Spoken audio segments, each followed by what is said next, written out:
Social మీడియాని మనం ప్రాపర్గా యూజ్ చేసి ఎలా ఉంటుందో తెలుసు మామ. 9 months baby, she got SMA disease, spinal muscular atrophy. It's a rare genetic disease మామ. ఒక injection cost 16 to 18 crores in India. It's not a simple విషయం మామ.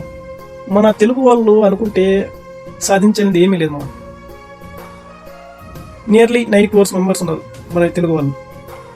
అందులో ప్రతి ఒక్కరు ఒక 100 రూపాయలు మామ, చిన్న పాప కోసం 100 రూపాయలు డొనేట్ చేసిన చిన్న పాప బతికేస్తున్నాం. ఇలాంటప్పుడే మనవతం చూపించాలి. మనం ఎందుకులే డొనేట్ చేయడం అనుకోకూడదు. ఆ పాప కోసం ఇంత కష్టపడుతున్న ప్రతి ఇన్ఫ్లుయెన్సర్స్కి, ప్రతి మనిషికి చేతులెట్టి నమస్కరిస్తున్నాం. సేవ్ పునర్విక. ప్రతి ఒక్కరు మామ ఒక్క 100 రూపాయలు 100 రూపాయలు డొనేట్ చేస్తే మునిగేది ఏం లేదు. థ్యాంక్ యూ మామ. సేవ్ పునర్విక.